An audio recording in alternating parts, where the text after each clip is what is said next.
A 16-year-old boy stands in a Vienna classroom listening to his teacher explain that human beings are nothing more than machines. Chemical reactions, biological impulses. The teacher says consciousness is an illusion, meaning is a fairy tale, and life is essentially a meaningless accident in an indifferent universe. The boy raises his hand and asks a question that will define his entire existence.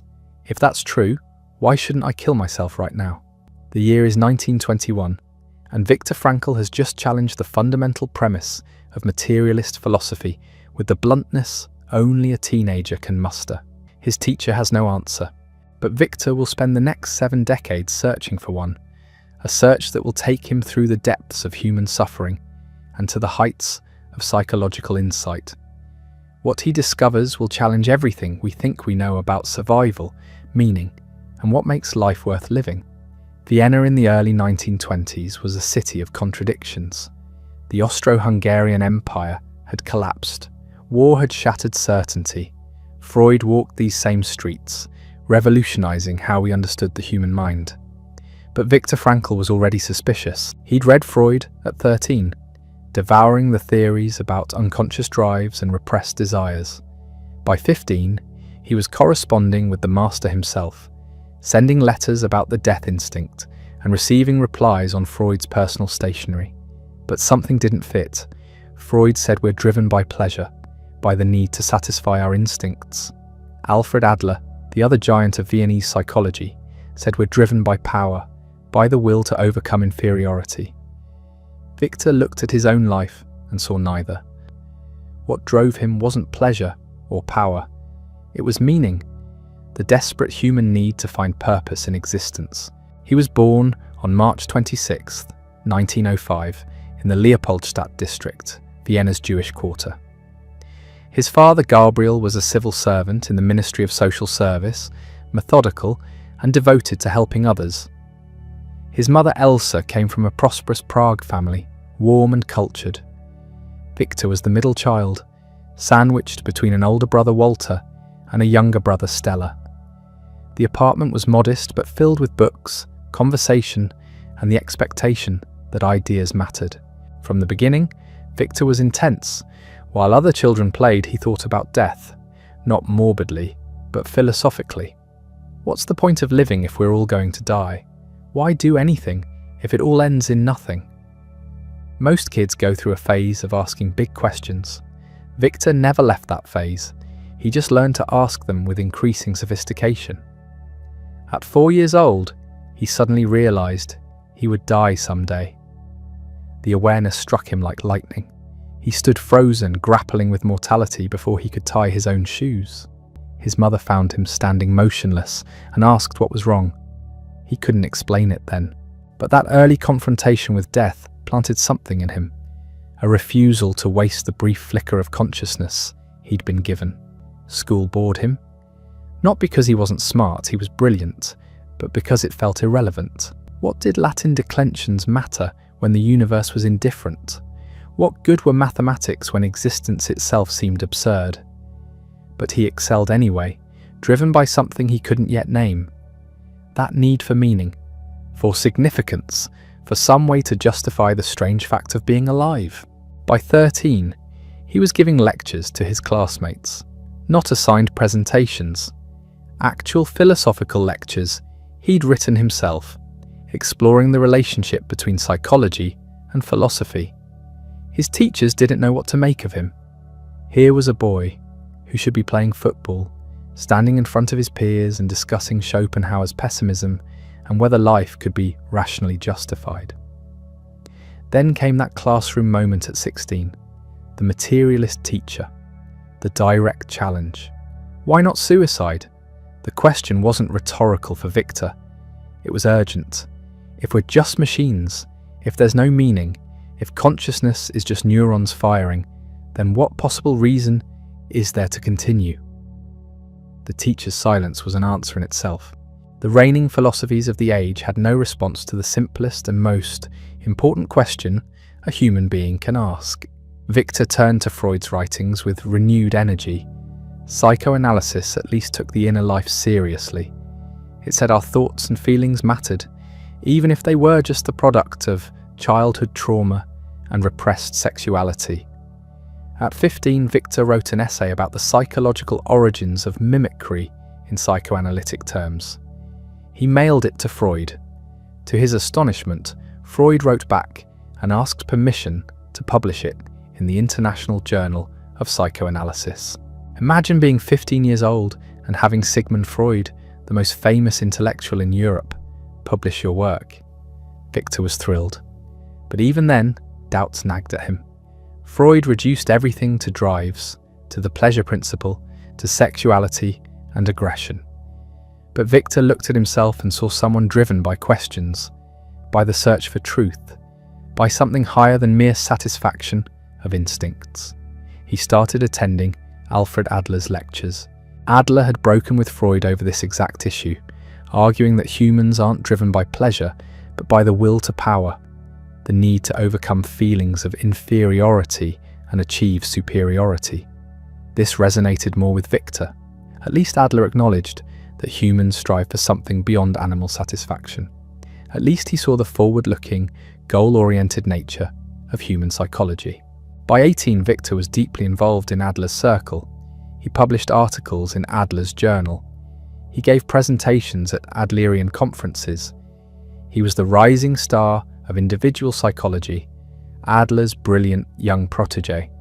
But again, something wasn't quite right. Adler said we're driven by power, by the need to compensate for weakness.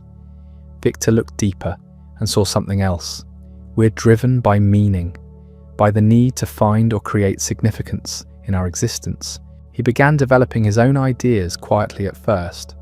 What if the primary human drive isn't pleasure or power, but meaning? What if we can endure almost any suffering as long as we can find purpose in it? What if the question isn't whether life has meaning, but whether we have the courage to create meaning in the face of an indifferent universe? Adler noticed the divergence. In 1927, when Viktor was just 22, Adler expelled him from the Society of Individual Psychology. It was a painful break. Viktor had lost his mentor, his community, his professional home. But he'd gained something more valuable: intellectual independence. He was free to pursue his own vision of what psychology should be. Vienna in the late 1920s was electric with possibility. The city had recovered from the war's immediate devastation. Cafes buzzed with debate. Artists and intellectuals argued late into the night about the future of European civilization. Viktor enrolled in medical school at the University of Vienna, specializing in neurology and psychiatry. He wanted to understand the brain, yes, but more importantly, he wanted to understand the person who had the brain. During his medical training, he became obsessed with a specific problem: youth suicide. Vienna had an alarming rate of student suicides, young people killing themselves over failed exams, romantic disappointments, or simple despair about the future. This wasn't just an academic interest for Viktor. Remember, he'd confronted the suicide question himself at 16. He knew how real it was. He organised a programme offering free counselling to students during the high-stress period of report card distribution. He recruited colleagues, set up centres, and personally counselled hundreds of young people on the edge. The programme was remarkably successful. In the year it operated, not a single Viennese student died by suicide during report card season. Not one. It was Viktor's first proof that his ideas worked, that addressing the meaning question directly could save lives. But Europe was darkening. By the early 1930s, the Nazi Party had taken power in Germany. Austria remained independent, but the pressure was building. Anti-Semitic rhetoric increased. Jewish professionals faced mounting discrimination. Viktor, focused on his work, tried to ignore the political situation. He was treating patients, developing his theories, building a career. He had just been appointed to run the suicide prevention ward at Vienna's Rothschild Hospital. The work was grueling. He treated thousands of patients, many of them suicidal, most of them poor. The Rothschild Hospital served Vienna's most desperate cases, people who'd fallen through every other safety net. Viktor worked impossible hours, sleeping in the hospital, seeing patient after patient, refining his therapeutic approach through direct experience. His method was taking shape. He called it logotherapy, from the Greek word logos, meaning not just logic but meaning or purpose. The core insight was simple but radical. Humans can survive almost anything if they have a reason why. Take away the why and even comfort becomes unbearable. Give someone a why and they can bear almost any how. He tested this in his clinical work. Patients came to him with depression, anxiety, suicidal ideation. Instead of analysing their childhoods or their unconscious drives, Viktor asked them about their future. What did they want to accomplish? Who needed them? What meaning could they find or create in their circumstances? The results were striking. Patients who found a reason to live, even a small one, improved dramatically. In 1937, Viktor opened his own practice. He was 32, established, respected. He had a theory, a method, and a growing reputation. He fell in love with a woman named Tilly Grosser. She was a nurse, kind and intelligent. They planned to marry. Life was coming together. The future looked bright. Then, on March 12, 1938, German troops crossed the Austrian border. The Anschluss, the annexation of Austria into Nazi Germany, was complete. Overnight, Viktor Frankl went from being a promising Viennese psychiatrist to being a Jew in the Third Reich. Everything changed. His practice was restricted. He could only treat Jewish patients. His hospital position became precarious. The laws tightened like a noose. Jews couldn't own businesses, couldn't marry non-Jews, couldn't appear in public spaces. Tilly wasn't Jewish. The relationship became illegal. They separated, not because love had died, but because the state had made their love a crime. Viktor was alone again, watching his world collapse. His parents, his siblings, everyone he knew faced the same nightmare. The question was no longer theoretical. It was brutally concrete. How do you find meaning when everything is being taken from you? In 1941, Viktor received a visa to America. The United States was still neutral. He could escape. His parents couldn't get visas, but he could. He held the document in his hands, his ticket to safety, to survival, to continuing his work in freedom. He should have left. Every rational calculation said to leave, but something stopped him. If he left, his elderly parents would face the Nazi terror alone. What kind of man abandons his parents to save himself? What kind of meaning could he find in survival purchased at that price? He let the visa expire. Years later, people would ask him why. He would tell them about walking past his father's home and seeing a piece of marble on the table. His father explained it was a fragment from the destroyed synagogue, part of the tablet containing the 10 Commandments. The specific commandment visible on the fragment was, "Honor thy father and thy mother." Viktor took it as a sign. Perhaps it was just a piece of rubble, but it gave him the answer he needed. He would stay. The decision to stay sealed his fate, but Viktor couldn't have known how completely. In 1942, he married Tilly, in secret despite the prohibition. Love, it seemed, mattered more than law. They had 9 months together before the deportations began. September 1942. The summons came. Viktor, his wife, his parents, everyone. They were ordered to report for transport to Theresienstadt, the so-called model ghetto in Czechoslovakia. The Nazis called it a resettlement. Everyone knew better. Viktor packed a manuscript, the book he'd been writing for years, his life's work on logotherapy, carefully hidden in the lining of his coat. If he was going into darkness, at least his ideas might survive. Theresienstadt was a way station, a holding pen for Jews being processed toward the east. It was overcrowded, disease-ridden, brutal, but it wasn't Auschwitz, not yet. Viktor worked as a doctor there, treating typhus patients, organising a mental health unit for new arrivals suffering psychological collapse. He gave lectures on mental hygiene, teaching fellow prisoners how to maintain psychological resilience in hell. The absurdity wasn't lost on him. Here he was, lecturing on finding meaning while watching people die of starvation and disease around him. His father died first in Theresienstadt of pneumonia and exhaustion. Viktor was with him at the end. The man who had collected fragments from destroyed synagogues died in a camp built on the ruins of Jewish life. There was no burial, no ritual, just another body removed in the morning. Viktor kept working. In October 1944, the transports east resumed. Viktor, his wife, and his mother were loaded into cattle cars. Destination unknown. The journey took days. Packed bodies, no water, no sanitation, people dying in the suffocating darkness. When the doors finally opened, they were at Auschwitz-Birkenau. The selection happened immediately on the platform. SS officers pointed left or right. Left meant the gas chambers within hours. Right meant slave labour, temporary survival. Viktor went right. His mother went left. He never saw her again. Tilly went to the women's camp. He wouldn't learn her fate for months. Everything was stripped away. His clothes, his shoes, his possessions. The manuscript, his life's work hidden so carefully, was torn apart by guards looking for valuables. Years of thought destroyed in seconds. His head was shaved. A number was tattooed on his arm. 119104. Viktor Frankl ceased to exist.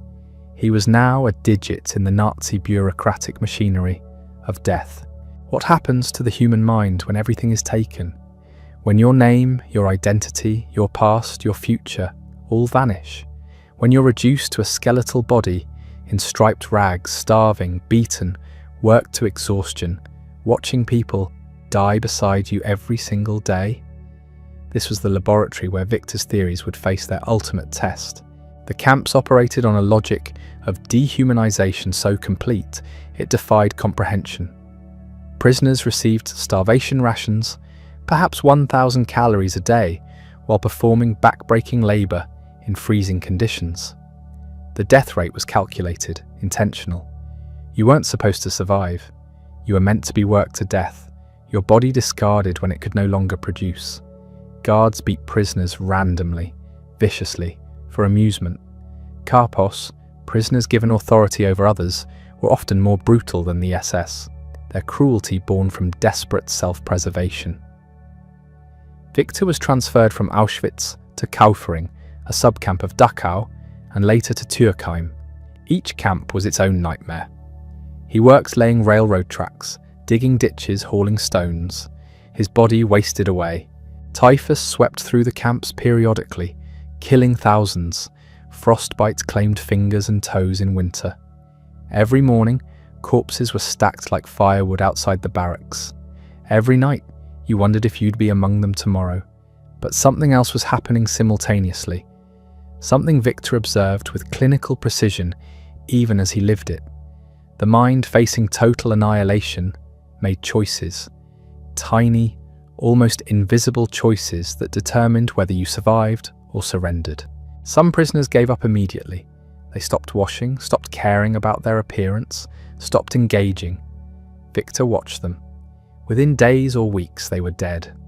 Not from execution or disease necessarily, but from internal collapse. They lay down in their bunks and didn't get up. The body followed the mind's decision to quit. Others became animals, focused solely on survival at any cost. They stole bread from dying men, collaborated with guards, abandoned any moral constraint.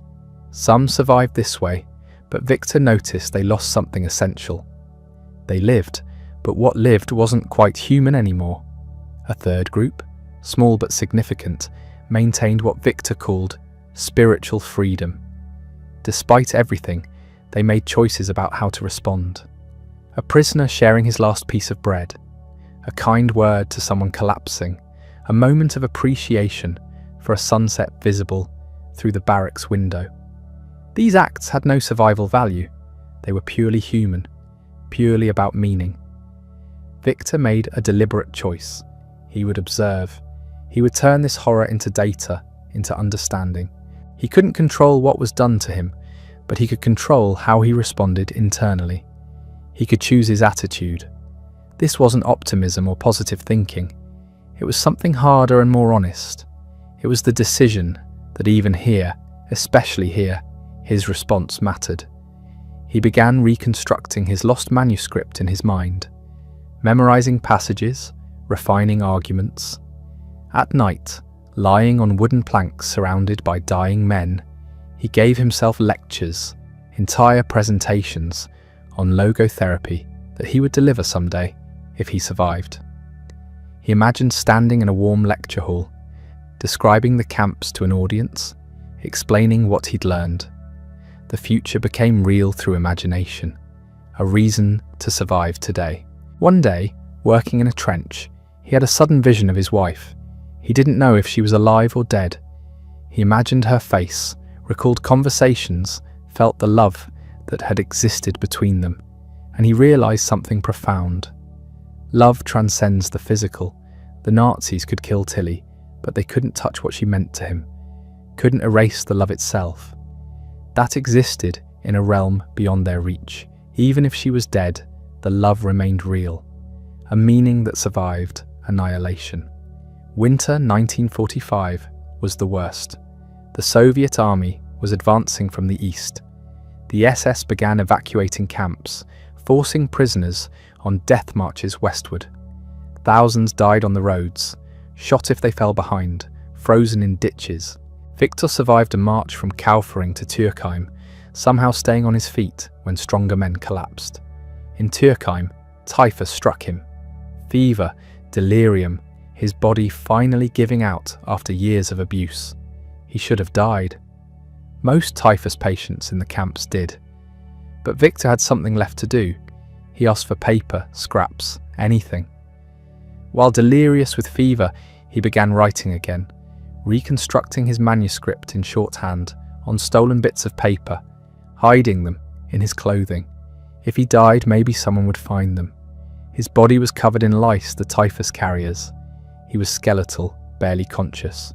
Other prisoners prepared to carry his corpse out in the morning, but morning came and he was still breathing.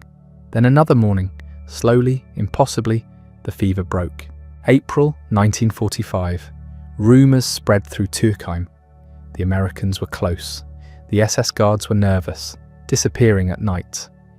Then one morning the guards were gone. Prisoners emerged from barracks cautiously, expecting a trap. But the camp was abandoned. Hours later, American tanks rolled through the gate. Liberation. The word seems too clean for what it actually meant. Viktor was free, technically, but free to what? He weighed less than 90 pounds. Most of his family was dead.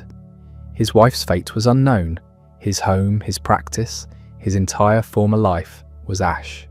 Many survivors died in the days after liberation, their bodies unable to handle real food after years of starvation.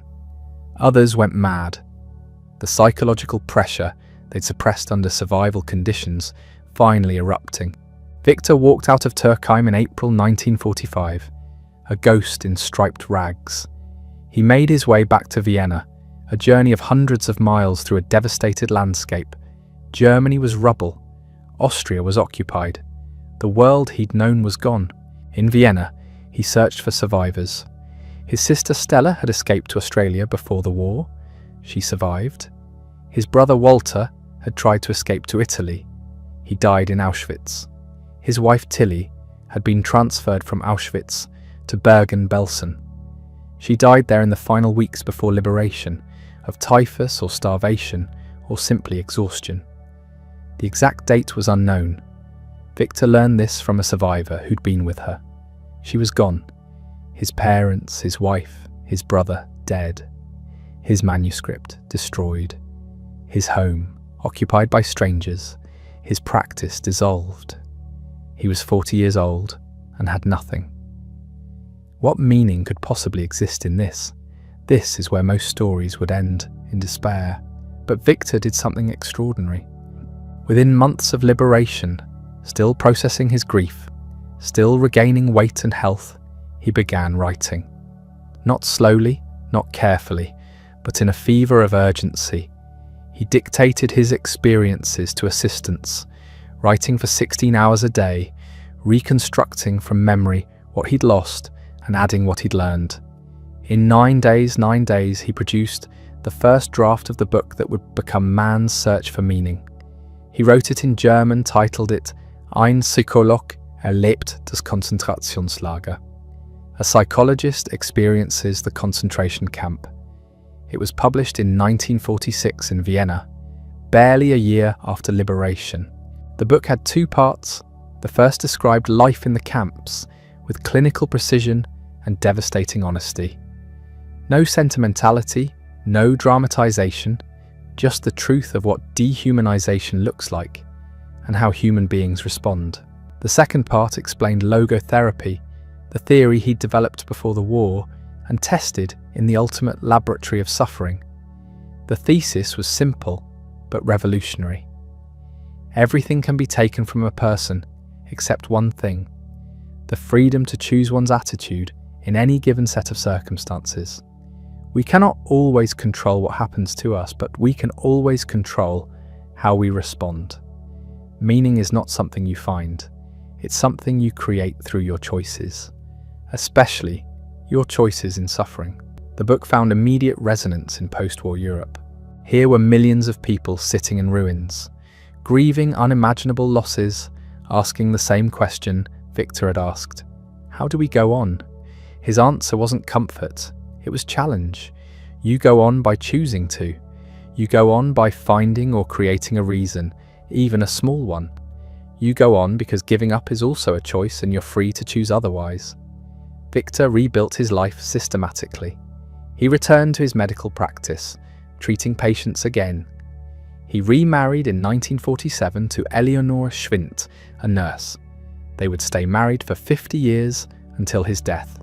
They had a daughter, Gabriele. He resumed teaching at the University of Vienna. He gave lectures, first locally, then internationally. The book, initially a small publication, began to spread. In 1959, it was translated into English under the title Man's Search for Meaning. That's when it exploded. America was prosperous, comfortable, but spiritually hungry. People had everything materially, but felt empty. Viktor's message that meaning comes from within, from choice and responsibility, not from circumstances or possessions, struck a chord. The book sold millions of copies. It's never gone out of print. It's been translated into dozens of languages. A Library of Congress survey named it one of the 10 most influential books in America. All from 9 days of writing by a man who'd lost everything. But the story doesn't end with literary success. Viktor didn't stop at writing. He built an entire movement. Logotherapy, his third Viennese school of psychotherapy, after Freud's psychoanalysis and Adler's individual psychology, needed structure. It needed training programs, practitioners, institutions. Viktor spent the next 4 decades constructing that framework with the same systematic determination he'd applied to survival. He founded training institutes in Vienna and later around the world. He developed clinical protocols, therapeutic techniques, assessment methods. He wrote over 30 books elaborating on logotherapy's principles and applications. Titles like The Will to Meaning, The Unconscious God, The Unheard Cry for Meaning. Each one deepened the theory, addressed criticisms, extended applications. His speaking schedule became relentless. Universities across America and Europe invited him. He lectured at Harvard, Stanford, Yale. He spoke to medical schools, psychology departments, religious organizations, business conferences, anyone who would listen. His message was urgent because he'd seen what happens when meaning collapses on a mass scale. He'd watched an entire civilization descend into nihilism and produce industrial genocide. The lectures were mesmerizing. His Viennese accent never faded. His manner was formal, professorial, yet deeply personal. He would begin with theory, move to clinical cases, then suddenly shift to camp stories. Not for shock value, but for illustration. This is what meaninglessness produces. This is what meaning enables. The contrast was devastating. Students and colleagues described him as demanding but generous. He expected precision in thinking and rigor in application. Sloppy therapy, he believed, could harm people, but he mentored extensively, answering letters from around the world, supervising dissertations, encouraging research. He also had quirks. He was an avid mountain climber, well into old age, summiting peaks in the Alps as a form of meditation and challenge. He earned his pilot's license at 67. When asked why, he said he'd always wanted to rise above and see things from a different perspective. The metaphor was obvious, but he meant it literally too. His therapeutic approach was active, directive, paradoxical. Unlike traditional psychoanalysis, where the therapist remains neutral and interpretive, Viktor challenged patients directly. He used techniques like paradoxical intention, where he'd instruct patients to intentionally do or wish for the very thing they feared. A person afraid of blushing would be told to try to blush as much as possible. The anxiety would collapse because you can't fear what you're deliberately choosing. Another technique, de-reflection. People suffering from anxiety often become hyper-aware of their symptoms, which intensifies them. Viktor would redirect their attention outward, towards something meaningful beyond themselves. Stop monitoring your heartbeat. Focus on the person you're helping or the task you're completing. Meaning dissolves self-obsession. He treated patients with phobias, depression, addiction, existential despair. His success rate was notable, though he'd be the first to say no therapy works for everyone. What distinguished logotherapy was its refusal to reduce humans to mechanisms. You're not just a product of drives or conditioning, you're a being capable of choice, and that capacity remains even in the worst circumstances.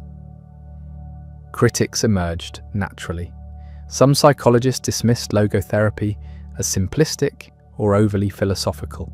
Freudians argued he ignored unconscious drives. Behaviorists said he couldn't measure meaning scientifically. Religious thinkers worried he was secular.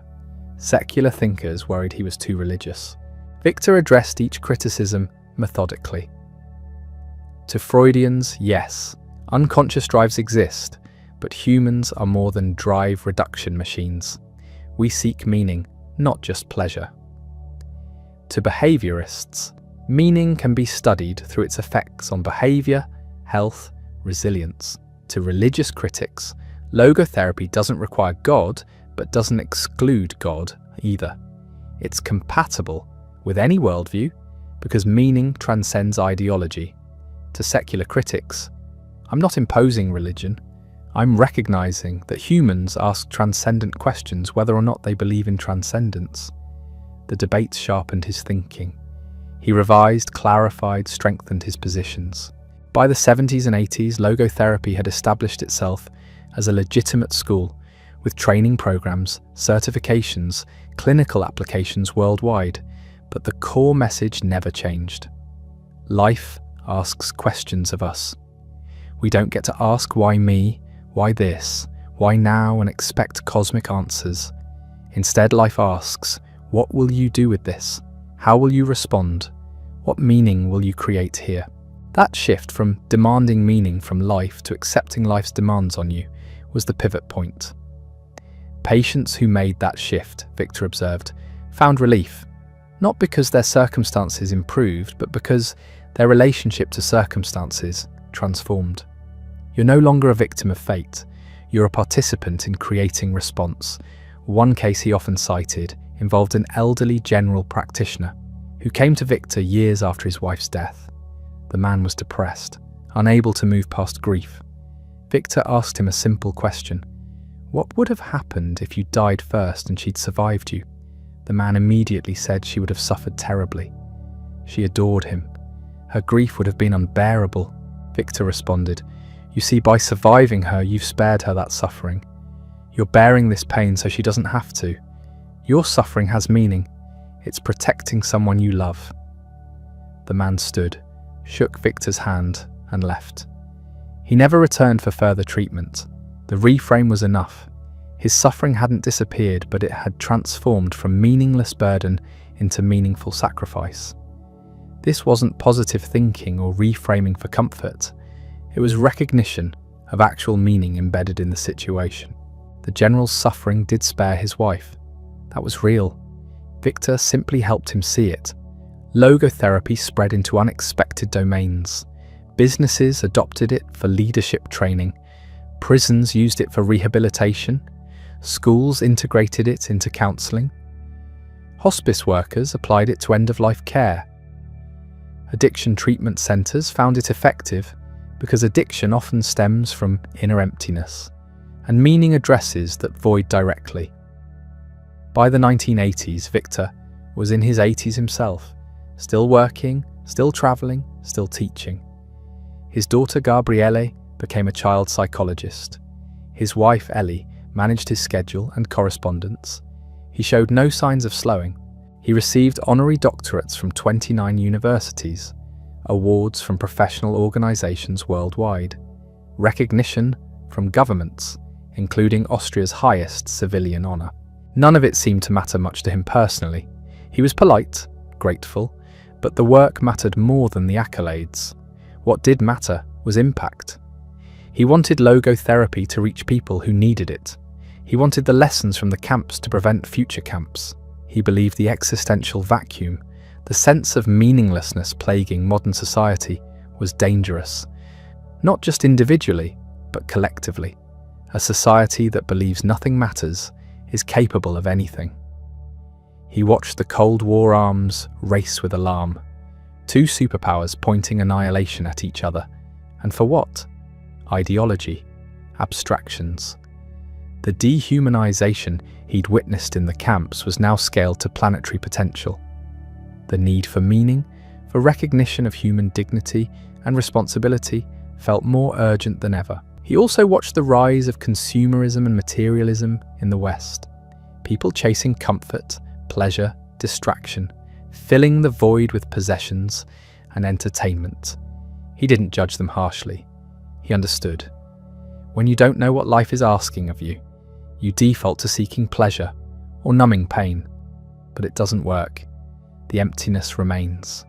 His prescription wasn't asceticism or suffering for its own sake. He enjoyed life. He loved music, particularly opera. He appreciated good food, good company, laughter.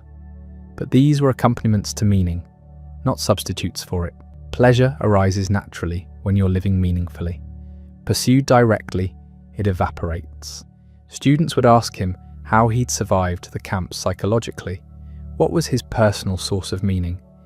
He'd mention his wife, the hope of reunion, his manuscript, the determination to rewrite it, his professional mission, helping others find meaning, but also something simpler. Each day, he chose to be decent, to share bread when he had any, to comfort the dying, to resist dehumanization internally, even when externally it was total. Those small choices accumulated into a life worth living even there. That answer frustrated some people. They wanted a grand revelation, a secret technique. But Viktor insisted there was no secret. You choose, you act, you find or create meaning through your choices. That's all, and that's everything. The question he heard most often: how do you forgive? How did you move past hatred toward your captors? His answer was careful. He didn't forgive collectively. Collective guilt is meaningless. But he refused to hate collectively either. Collective hatred is equally meaningless. Some guards were sadistic, others were conflicted. A few showed small kindnesses. They were individuals making choices, just as prisoners were. He also pointed out that hatred is a prison you build for yourself. The Nazis were defeated, many prosecuted, the regime destroyed. Carrying hatred didn't punish them. It punished him. Letting go wasn't excusing what happened. It was refusing to let what happened continue to control his inner life. That stance drew criticism from some Holocaust survivors who felt he was too forgiving, too philosophical. He understood their anger. He never told anyone how they should feel, but for himself he chose differently. He chose to move forward, to build, to contribute. Hatred would have made that impossible. His relationship with Germany evolved. Initially, he refused invitations to lecture there. The wounds were too fresh, but gradually he returned, speaking at German universities, training German therapists. He believed in responsibility, not inherited guilt. The next generation didn't commit those crimes, but they had responsibility to prevent recurrence. He also returned to the campsites. Not often, and never without purpose. He'd bring students or journalists to bear witness, to show them the physical places where these ideas about meaning were tested absolutely. Walking through Auschwitz with Viktor as guide was, by all accounts, unforgettable. He didn't dramatize. He'd point to a barracks and say, "I slept there." He'd indicate the roll call area and describe standing for hours in snow. His tone was factual, but the facts were overwhelming. One journalist asked him what he felt returning to Auschwitz. He said he felt grateful. Grateful to have survived. Grateful for the life he'd built afterward. Grateful for the opportunity to transform suffering into service. The journalist pressed. "No anger? No trauma?" Viktor clarified. "Of course there's pain. The memories don't vanish, but I choose what they mean going forward. I choose whether they destroy me or define my purpose." That choice, he kept emphasizing, is universal. Not everyone survives concentration camps, but everyone faces suffering. Illness, loss, failure, betrayal, tragedy. The specific circumstances differ, but the fundamental question is identical. Will you let this destroy you, or will you find meaning in it? The book continued reaching new audiences. Generations discovered it. Teenagers assigned it in school. College students finding direction. Midlife professionals questioning their paths. Elderly people facing mortality. Each found something relevant. Why did it resonate so deeply? Partly the story. Survival narratives captivate us, but mostly the message. Viktor didn't offer comfort or easy answers. He offered something more valuable: agency. You're not helpless. You're not just a victim of circumstances. You have freedom to choose your response, and that freedom is the foundation of human dignity. That message was countercultural in an age increasingly dominated by determinism. Genetics determine your personality. Environment shapes your outcomes. Trauma explains your dysfunction. Viktor didn't deny those influences. He acknowledged them, but he refused to let them have the final word. Between stimulus and response, there is a space. In that space is your power to choose, and in that choice lies your growth and freedom. That sentence, often attributed to him, though the exact source is disputed, became his most famous teaching. The space between stimulus and response. That's where humanity lives. Animals react instinctively. Machines follow programming. Humans can pause, reflect, and choose. That capacity defines us. Frankl's clinical work embodied this principle completely. Patients arrived crushed by circumstances, depressed because they'd lost their job, anxious because a relationship ended, despairing because illness struck. Traditional therapy at that time often focused on past causes. What childhood trauma produced this? What unconscious conflict drives the symptom? Frankl flipped the approach. He asked about the future. What are you living for? What would make your suffering worthwhile? What meaning could you discover here? One case became legendary among his students. An elderly general practitioner came to Frankl severely depressed. His wife had died 2 years earlier. He couldn't move past the grief. Life felt empty without her. Other therapists had tried consolation, medication, distraction. Nothing worked. Frankl asked him a single question. What would have happened if you had died first and your wife had survived you? The man paused. She would have suffered terribly, he said. She couldn't have borne losing me. Frankl nodded.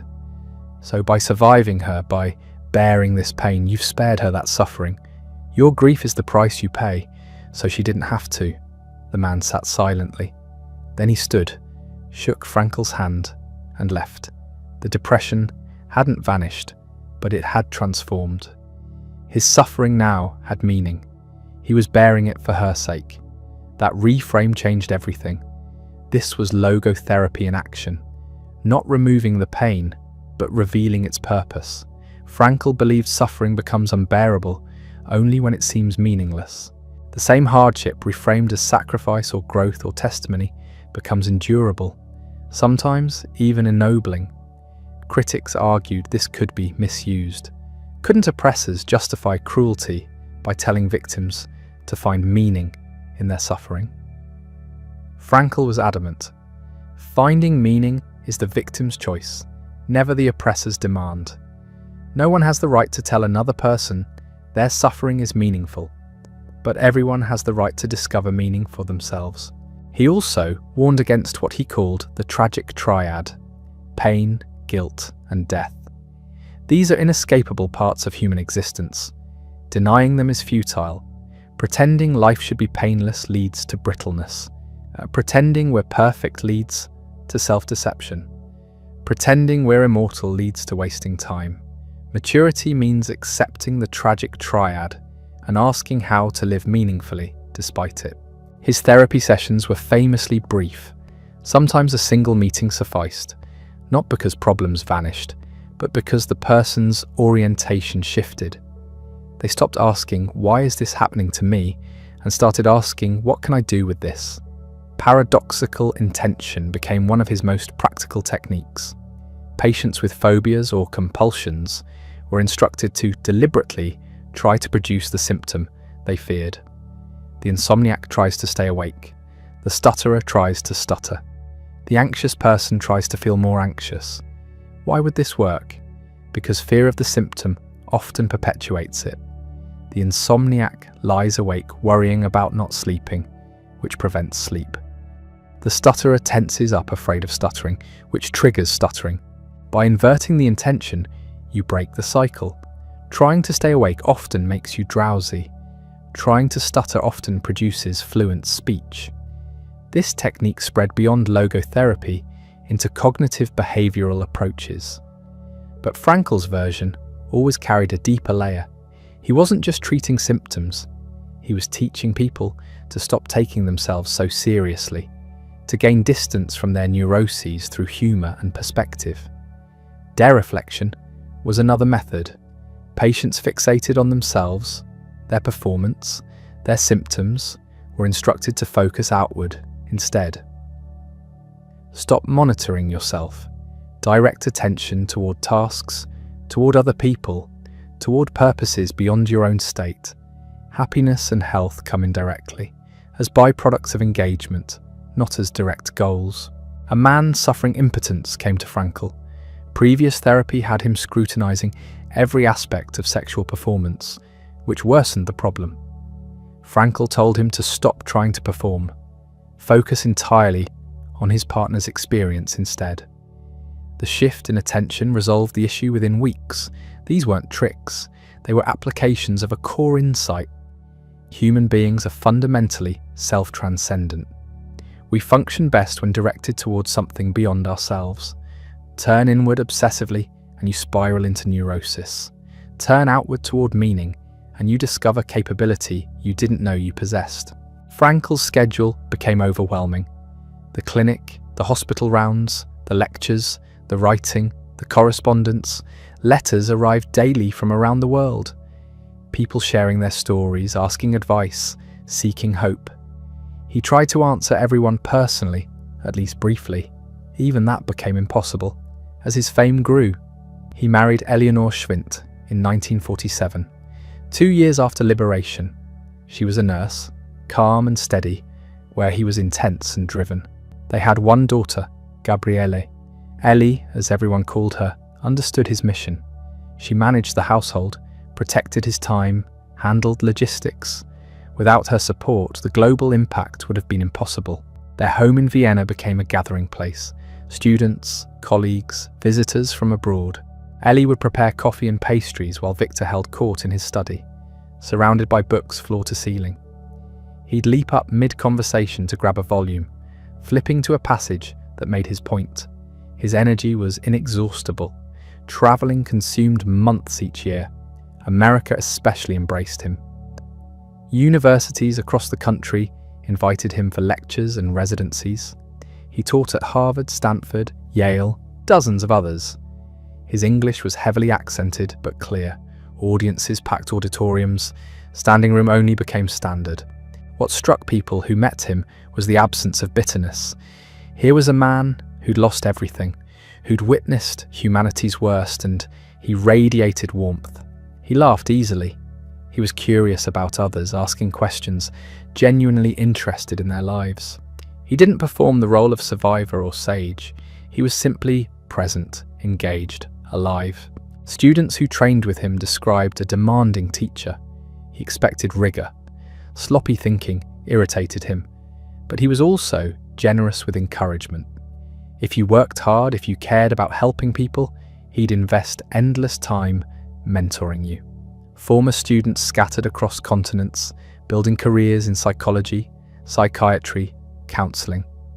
Many described him as the most influential figure in their professional development.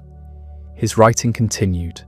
He published over 30 books eventually, though none matched the impact of man's search for meaning. Some explored logotherapy's technical aspects. Others addressed broader philosophical questions. The Doctor and the Soul outlined his therapeutic approach systematically. The Will to Meaning contrasted his ideas with Freud and Adler. The Unconscious God examined spiritual dimensions of human experience. That last topic became increasingly central. Frankl wasn't conventionally religious. He'd been raised Jewish, lost his faith young, but never became hostile toward religion. He saw it as one path toward meaning among several. What mattered wasn't the specific belief system, but the orientation toward transcendence, toward something larger than oneself. He distinguished between religion and spirituality carefully. Religion provides structures, communities, traditions, valuable for many people. But spirituality, the human capacity to reach beyond the material and immediate, is universal. Even atheists experience it when they commit to causes, create art, love deeply, or sacrifice for principles. His audiences included many religious groups: Catholics, Protestants, Jews, later Buddhists, and Muslims. Each found resonance in his ideas. He spoke at seminaries and monasteries. Some clergy integrated logotherapy into pastoral counseling. The Vatican invited him multiple times. He met with Pope Paul VI, discussing the relationship between psychology and faith. Yet secular humanists also claimed him. His emphasis on human freedom and responsibility, his rejection of determinism, his insistence that we create meaning rather than discover it preordained. These were humanistic principles. He belonged to no single camp, or perhaps he belonged to all of them simultaneously. Academic psychology remained ambivalent. His clinical results were documented but hard to quantify. Logotherapy resisted the experimental methods dominating post-war psychology. You couldn't easily measure meaning in a laboratory. His approach was too philosophical, too existential for the behaviorists, too optimistic and humanistic for the strict Freudians. He occupied an unusual space, respected but not quite part of the mainstream. Then humanistic psychology emerged in the 1960s. Abraham Maslow, Carl Rogers, Rollo May. They emphasized human potential, growth, meaning, self-actualization. Frankl was immediately recognized as a predecessor, a fellow traveler. Maslow called him a pioneer. Rogers cited his work approvingly. The American Psychological Association eventually honored him with awards. But Frankl resisted being absorbed into any movement. He valued his independence. When humanistic psychology drifted toward what he considered excessive optimism, ignoring tragedy and limits, he criticized it. Human potential is real, he'd say, but so are human constraints. We're not infinitely malleable. We face genuine limitations. Maturity means accepting both freedom and finitude. The 1970s brought new audiences. The counterculture, disillusioned with materialism, searching for meaning beyond consumerism and career success, discovered his books. Man's Search for Meaning, sales surged. It became a touchstone for a generation questioning inherited values. Some of this popularity made him uncomfortable. He worried about superficial readings, people extracting slogans without grasping the deeper philosophy. Meaning isn't a feeling you pursue. It's a responsibility you accept. It demands something from you: sacrifice, effort, commitment. The culture seemed increasingly focused on self-fulfillment, which struck him as precisely backwards. True fulfillment comes from self-transcendence, he kept insisting. Not from indulging yourself, but from dedicating yourself. Not from asking what life owes you, but from asking what you owe life. This wasn't popular messaging in an increasingly therapeutic culture focused on self-esteem and personal happiness. He also confronted the darker applications of his ideas. Some people used meaning talk to rationalize staying in abusive situations. "I'm finding meaning in my suffering," they'd say, while remaining in destructive relationships or jobs. Frankl was clear: there's a difference between unavoidable suffering and suffering you can end. If you can change your circumstances, change them. Finding meaning doesn't mean accepting everything passively. Other critics worried his emphasis on individual choice ignored systemic injustice. Oppressive systems don't disappear because individuals find personal meaning. Frankl agreed. Social reform is essential. Fight injustice wherever possible. But even while fighting, even in the midst of unchangeable circumstances, you retain inner freedom. Both are true. You work to change what you can and find meaning in what you cannot.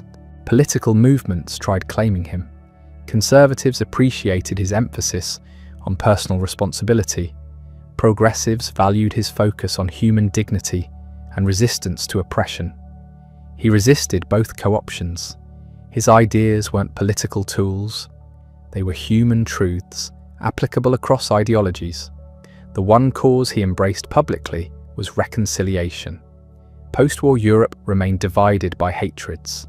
Germans versus Jews, Russians versus everyone, ethnic conflicts across the continent. Frankl advocated moving forward without forgetting. Remember the past to prevent repetition, but don't weaponize memory. Build bridges where possible.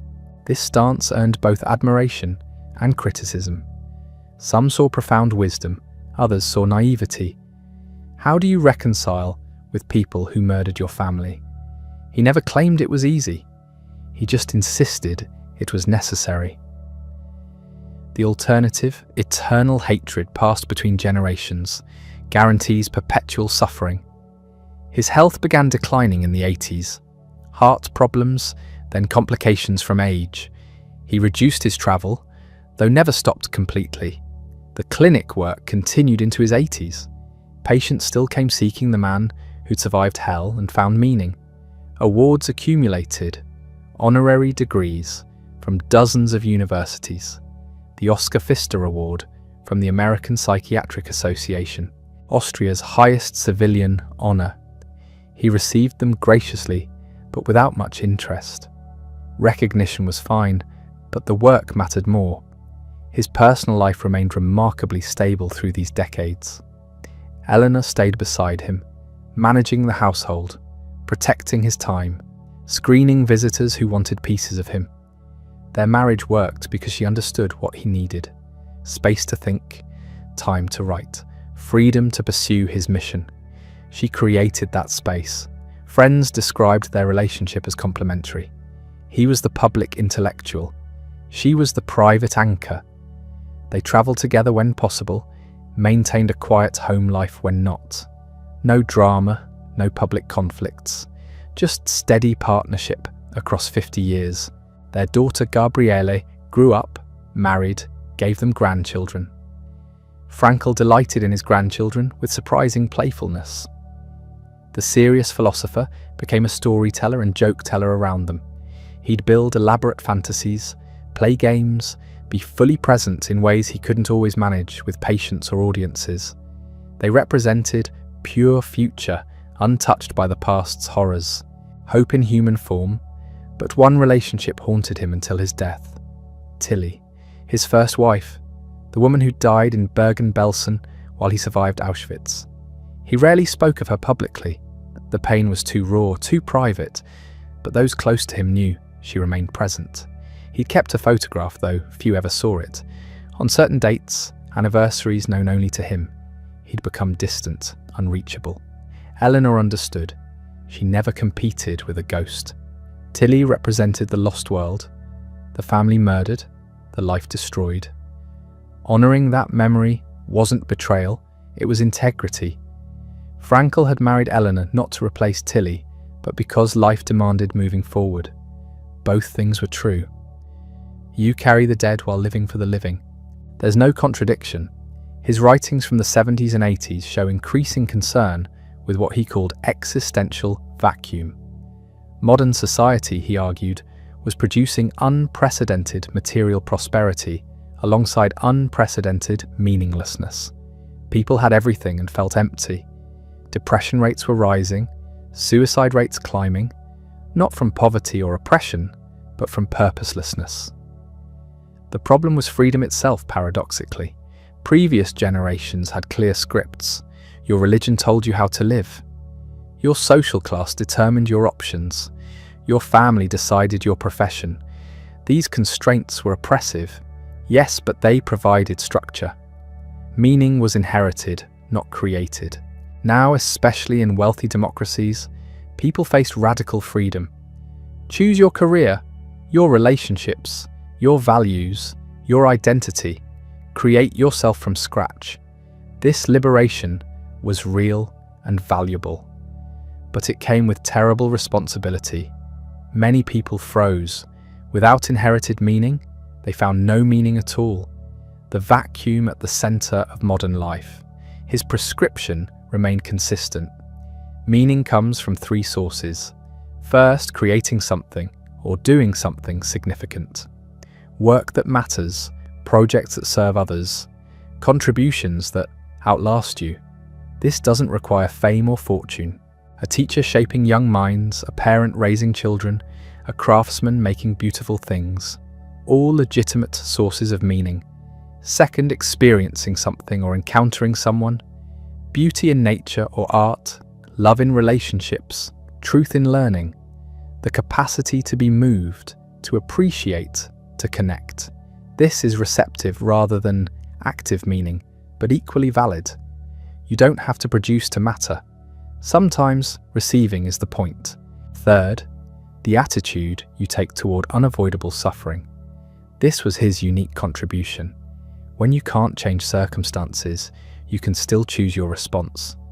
The dignity in how you face hardship, the growth that comes through adversity, the example you set for others. This transforms suffering from meaningless burden into meaningful experience. He added a crucial caveat as he aged. Don't seek suffering. That's masochism, not meaning. Avoid pain when possible. But when suffering finds you anyway, when circumstances are genuinely unchangeable, then and only then does this third source apply. The goal is never suffering itself.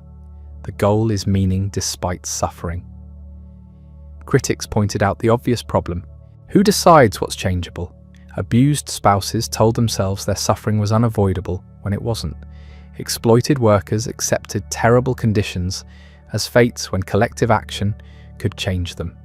The framework could rationalize passivity and justify oppression. Frankl acknowledged the danger. Discernment matters. You must honestly assess what you can change versus what you cannot. Fight injustice wherever possible. Change destructive circumstances when feasible. Only after exhausting real options does acceptance become appropriate. And even then, acceptance doesn't mean approval. You can accept reality while still calling it wrong, still working toward future change. The distinction is subtle, perhaps too subtle for a therapeutic framework meant to help ordinary people in crisis, but he insisted on it. Meaning-centered therapy wasn't about teaching people to accept everything. It was about helping them find purpose, even in circumstances they couldn't immediately escape. His clinical work evolved as he aged. Younger therapists now implemented logotherapy while he supervised and taught. The original techniques, paradoxical intention and dereflection, were refined and expanded. New applications emerged. Addiction treatment programs incorporated meaning-centered approaches. Prison rehabilitation programs taught inmates to find purpose beyond their crimes. Hospice workers used his frameworks with dying patients. The medical establishment's relationship with him remained complicated. Many psychiatrists respected his contributions while rejecting his philosophy. They'd use his techniques while dismissing his metaphysics. You didn't need to believe in spiritual freedom or transcendent meaning to see that paradoxical intention worked for phobias or that dereflection helped with sexual dysfunction. This bothered him somewhat. The techniques weren't separable from the philosophy in his view. They worked because they were based on truths about human nature. Strip away the existential foundations and you had mere tricks, behavioral manipulations without deeper justification. But he was pragmatic enough to accept partial victories. If therapists helped people using his methods, even without embracing his worldview, patients still benefited. The work mattered more than credit or ideological purity. His lectures during these years took on a valedictory quality. He was summarizing a lifetime's thought, trying to distill essential insights for audiences who might be hearing him for the first and last time. The performances were still sharp, but gentler, less combative, more reflective. One theme emerged repeatedly: the importance of looking beyond yourself. Modern culture, he insisted, was obsessed with self-actualization, self-esteem, self-fulfillment. All these self-concepts miss the point. You don't find yourself by looking inward. You find yourself by looking outward, by connecting to causes and people beyond yourself. Self-transcendence was his counter-concept. Happiness and fulfillment come as side effects of dedicating yourself to something larger. The musician lost in performance, the scientist absorbed in research, the parent focused on children. They're not thinking about themselves at all. And precisely because they're not thinking about themselves, they experience profound satisfaction. Chase happiness directly, and it evaporates. Pursue meaning, and happiness follows. This wasn't mysticism, it was observable psychological fact. The happiest people weren't those focused on being happy. They were people engaged in meaningful work, relationships, and causes. He worried this message was losing ground. Therapeutic culture increasingly treated the self as the ultimate reference point. How do you feel? What do you need? What serves your growth? These weren't wrong questions, but they were incomplete. They missed the relational dimension. You exist in connection to others, in service to values, in response to demands life makes on you. The question isn't what you want from life. The question is what life wants from you. Each person, each situation, each moment poses a unique question. Your job is to respond responsibly. That's literally the word's meaning, responsibility. The ability to respond to life's demands. This flips conventional wisdom. Most people think meaning comes from getting what you want. Frankl insisted meaning comes from giving what's needed. The shift is everything. One orientation leaves you perpetually dissatisfied. The other provides lasting purpose. His students remember him as demanding but never cruel. He expected rigor, preparation, intellectual honesty. Sloppy thinking annoyed him. Lazy arguments frustrated him. But personal kindness balanced professional strictness. He remembered details about students' lives, asked about their families, offered encouragement during difficult times. Several students became prominent logotherapists themselves, spreading his ideas to new countries and contexts. The Viktor Frankl Institute in Vienna became an international centre. National societies formed in America, Germany, Argentina, Brazil.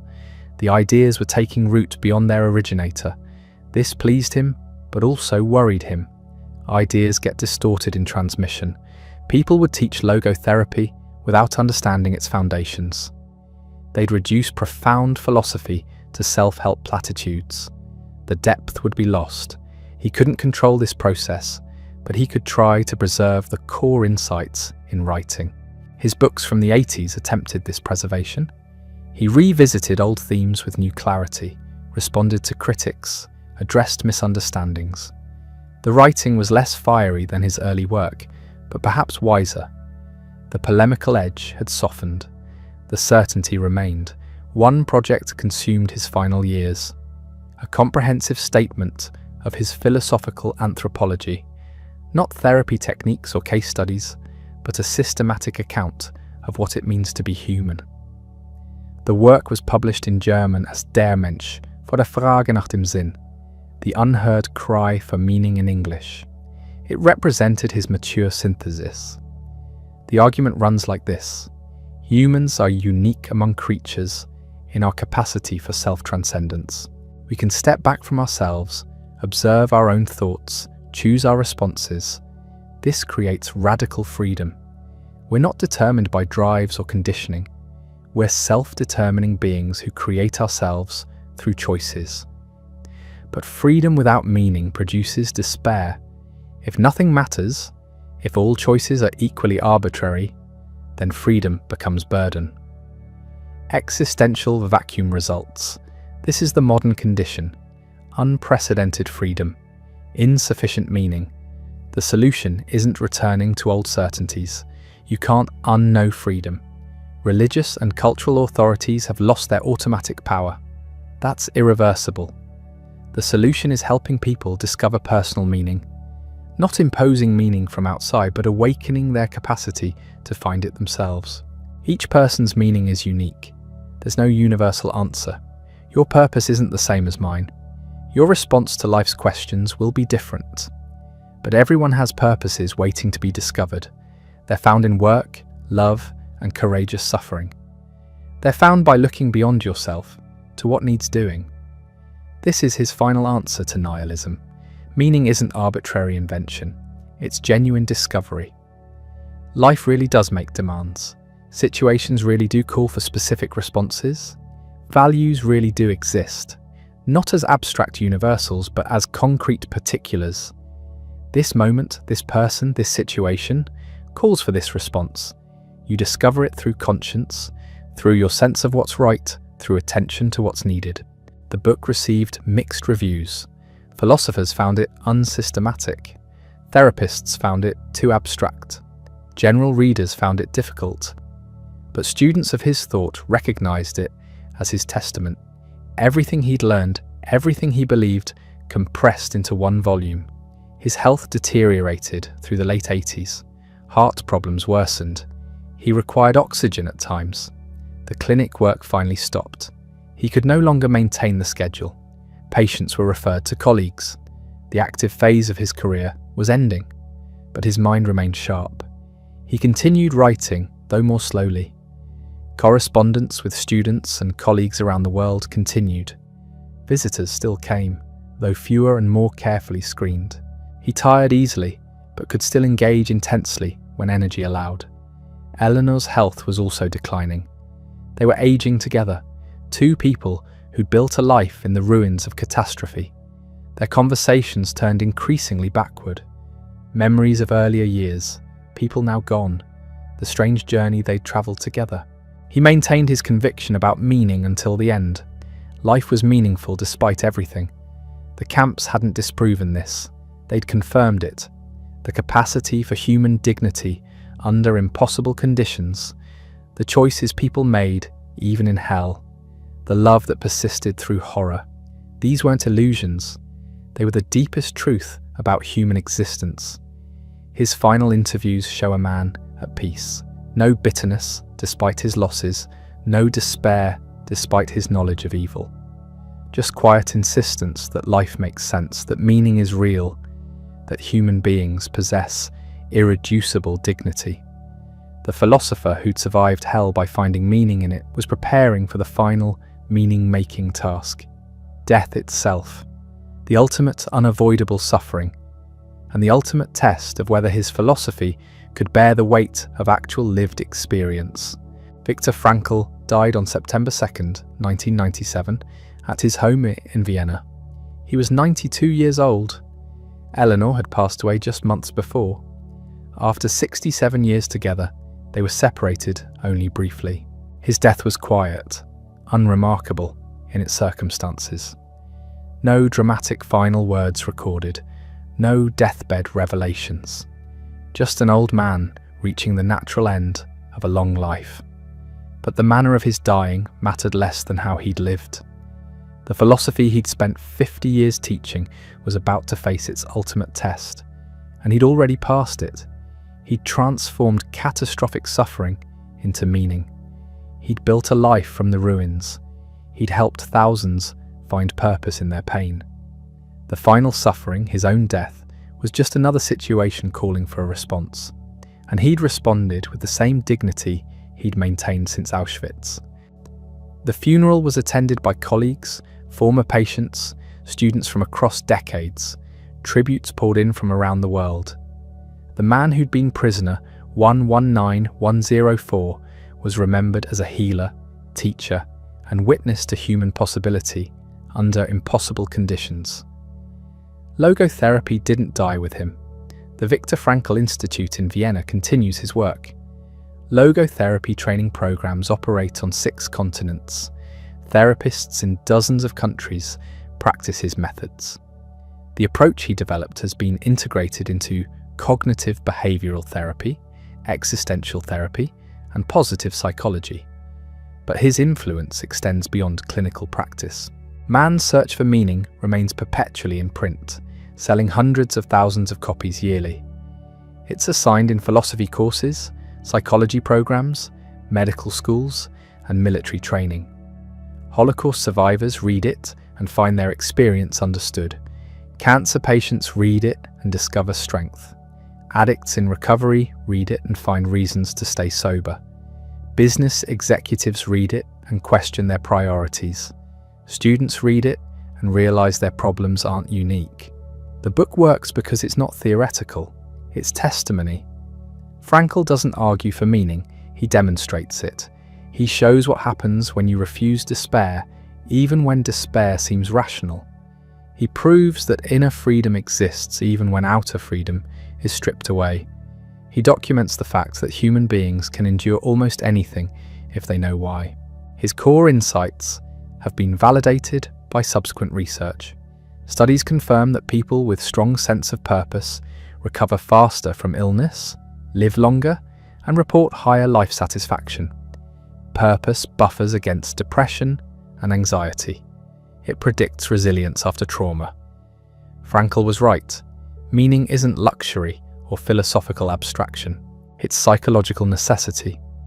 The modern epidemic he diagnosed has intensified. Existential vacuum is everywhere. Wealthy societies with unprecedented material comfort show rising rates of depression, anxiety, and suicide. People have everything except reasons to live.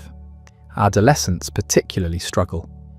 Without inherited purposes from religion or tradition, without clear paths to meaning through work or family, they flounder.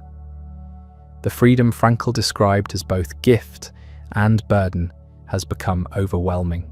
Social media amplifies the problem. Constant comparison, performative identity, the reduction of life to metrics and image. This is precisely what Frankl warned against. Meaning comes from self-transcendence, from looking beyond yourself to what needs doing.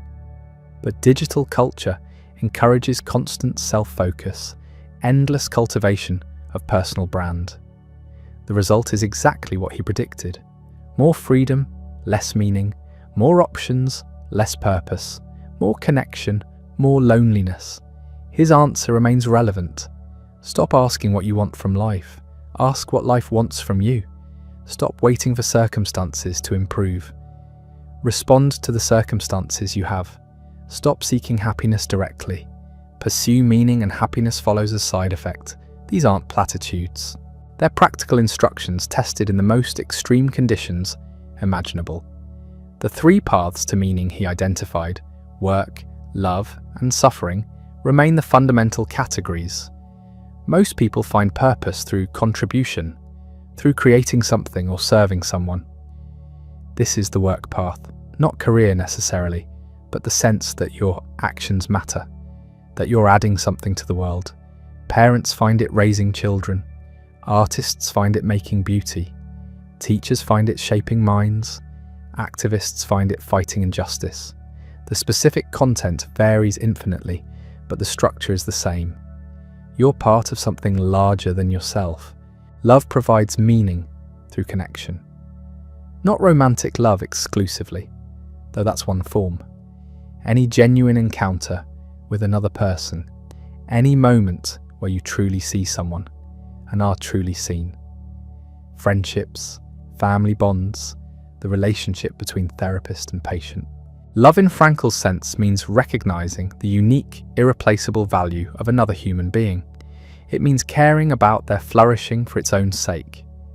This pulls you out of self-absorption into genuine relationship. But his most original contribution was the 3rd path, suffering transformed through attitude. When nothing can be done about circumstances, when work is impossible and love is absent, meaning can still be found in how you bear what must be borne. Not all suffering is meaningful. Unnecessary suffering should be eliminated when possible. But necessary suffering, unavoidable pain, can be redeemed through the stance you take toward it. This was his discovery in the camps, and it remains his most challenging teaching. Modern culture rejects this idea instinctively. We're taught that suffering is purely negative, always to be avoided or eliminated. Entire industries exist to numb pain, distract from difficulty, provide escape. Suffering is treated as malfunction, something gone wrong. But Frankl insists otherwise. Suffering is inevitable. Trying to avoid it entirely leads to shallow living. What matters is response. Do you let pain destroy you, or do you use it to grow? Do you become bitter, or do you become deeper? Terminal illness provides the clearest test. Someone diagnosed with cancer faces unavoidable suffering. Medical treatment helps but doesn't eliminate the existential reality. They're going to die, perhaps soon, perhaps painfully. According to Frankl, even this situation contains possibility for meaning. How they face death, how they relate to loved ones during remaining time, what they learn about what matters, how they model courage for others. These aren't compensations for suffering. They're meanings discovered through suffering. Critics call this cruel. Telling dying people their suffering is meaningful seems to add insult to injury. Why should they have to make something positive from catastrophe? But Frankl isn't prescribing, he's describing. He's reporting what he witnessed and experienced. Some people do transform suffering. Some people do grow through pain. Some people do find purposes they'd never have discovered otherwise. This is fact, not wishful thinking. The alternative is worse. If suffering is purely meaningless, if pain is just waste, then vast portions of human life become absurd. Everyone suffers. Everyone faces limitations, losses, eventual death. If none of this can contain meaning, then life itself is fundamentally meaningless.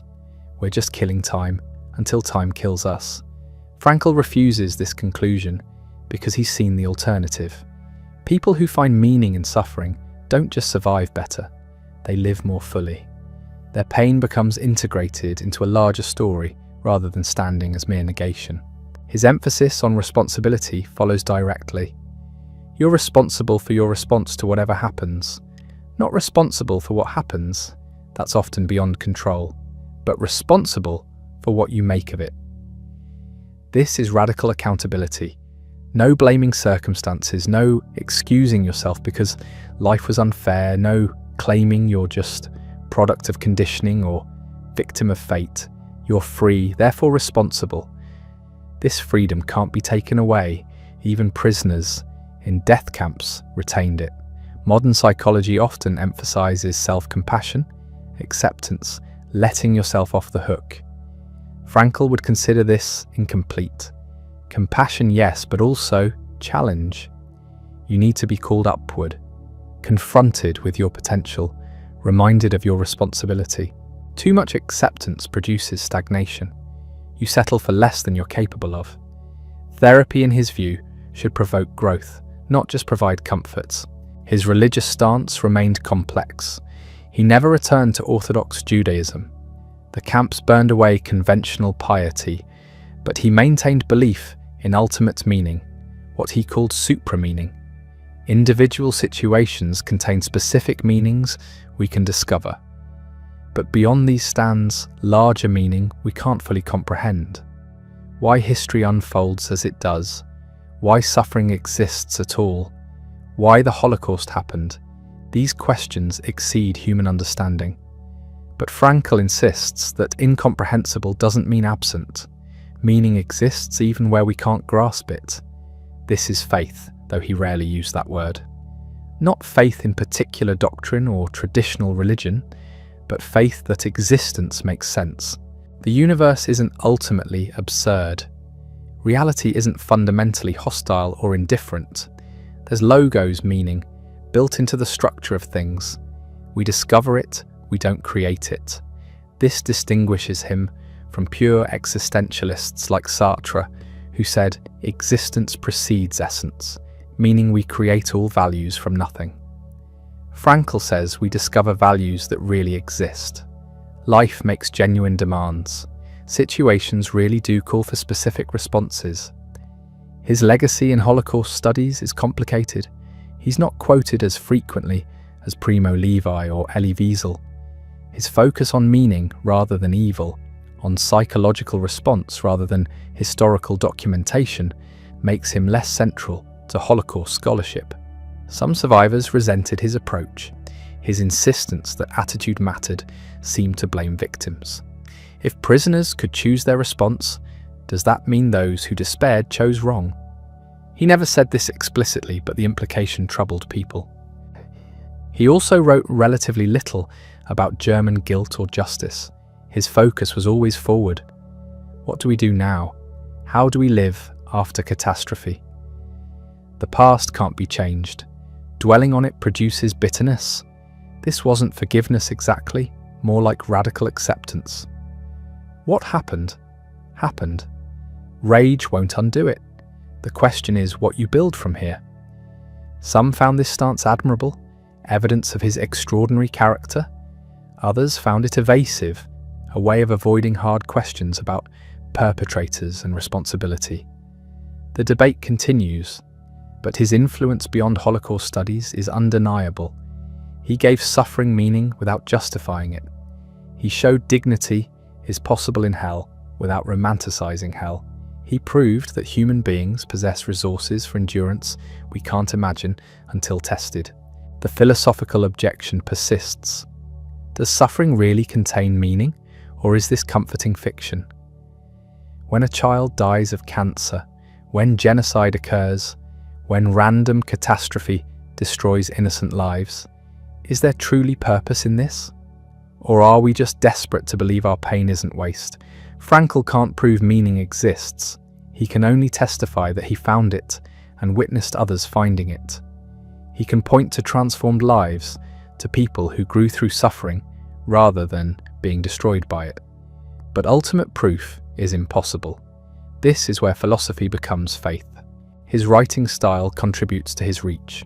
Man's search for meaning is remarkably accessible. No jargon, no academic posturing, just clear prose describing extraordinary experience. High school students can read it. So can philosophers. This democratization of ideas matters. The most profound insights become available to anyone willing to engage them. You don't need training to understand that suffering can be meaningful, or that freedom entails responsibility. These truths are immediately graspable. The personal element helps too.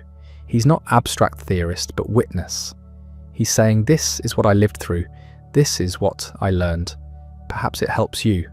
There's humility in this despite his certainty. He's offering his experience, not imposing doctrine. Readers sense authenticity. This man paid for his insights with years of suffering. He earned the right to speak about meaning and endurance. His marriage to Eleanor became a model of partnership. She supported his work while maintaining her own identity. They travelled together, wrote together, built a life together. After the war's destruction of his first family, this relationship represented restoration. Not replacement, the dead aren't replaced. But proof that beginning again is possible, that love can be found after loss, that life continues and can still be good. Their final years together, both aging, both declining, showed the meaning-making process in slow motion. Each day presented new limitations. Tasks that were easy became difficult, then impossible. Independence gradually eroded, but they faced it together, finding purpose in caring for each other, in maintaining dignity despite dependence, in appreciating whatever time remained. This is the meaning available in aging, not dramatic or heroic, just the quiet courage of accepting decline while staying engaged with life. Viktor Frankl died on September 2nd, 1997, at 92 years old. Eleanor had passed 2 years earlier. He worked until the final weeks, still seeing patients, still refining his ideas. The end came peacefully at home, his life's work complete. No unfinished business. He had said what he needed to say, helped who he could help, lived according to his own principles. The funeral drew thousands, former patients, students, colleagues, readers whose lives his book had changed. They came to honour a man who had transformed suffering into wisdom, who had proven that meaning survives even the camps. His legacy operates on multiple levels. In psychiatry, logotherapy continues as practiced modality. Institutes carry on his work in Vienna, South America, and North America. Therapists trained in his method help clients discover meaning in their specific circumstances. The techniques he developed, paradoxical intention and de-reflection, remain clinically useful. But the professional continuation is actually the smallest part of his influence. Man's Search for Meaning has sold over 16 million copies in 50 languages. It appears on high school reading lists, college syllabi, recommend book lists for anyone facing difficulty. This reach exceeds what most philosophers achieve. Kant shaped academic thought profoundly, but ordinary people don't read the critique of pure reason for comfort during crisis. Frankl bridges the gap. His philosophy is simultaneously rigorous and accessible, theoretical and immediately practical. The book's placement matters too. It sits in self-help sections and philosophy sections, psychology and memoir. This categorical ambiguity reflects its nature. It refuses neat classification because it addresses the whole human condition, not just one aspect. The camps are the occasion for the insight, but the insight applies universally. Anyone can ask what my life means. Anyone can choose their attitude. The extremity of his example makes the principle visible, but the principle operates everywhere. Survivors of other atrocities found resonance. Cambodian genocide survivors, Rwandan survivors, veterans with PTSD, refugees from war zones, they recognized something true in his account. The specifics differ, but the fundamental dynamics he described, the search for meaning amid horror, the importance of inner freedom, the difference between those who endured and those who didn't. These patterns repeat. His framework helps people understand their own experiences, but criticism persists and deserves consideration. Some Holocaust scholars argue his account minimizes the camp's reality. He emphasizes spiritual resistance and meaning-making, which risks suggesting those who didn't survive lacked sufficient will or meaning. This implication, however unintended, troubles many. The dead can't defend themselves. Saying survival depended partly on finding meaning potentially blames victims for their own deaths. Frankl addressed this repeatedly. Survival depended primarily on luck. Gas chamber or work detail, that was chance. Strong constitution or weak, that was genetics. But among those who had any chance at all, attitude mattered. He wasn't blaming the dead. He was describing what he observed among the living. Still, the tension remains unresolved. Others question whether his experience was representative. He spent relatively brief time in Auschwitz itself, before transfer to subsidiary camps. His medical skills gave him advantages other prisoners lacked. Doctors received better treatment, more food, indoor work. His survival odds exceeded those of ordinary inmates. Does this undermine his authority? He witnessed the worst but didn't experience the absolute worst for the longest duration. Does that matter? Perhaps it does. Perhaps someone who survived longer in harsher conditions has different testimony. But philosophy doesn't require perfect credentials. The question isn't whether his experience was average, but whether his insights are true. Can humans find meaning in suffering? Do we possess inner freedom regardless of circumstances? These claims stand or fall on their merits, not on biographical details. The more substantial philosophical criticism targets his central premise.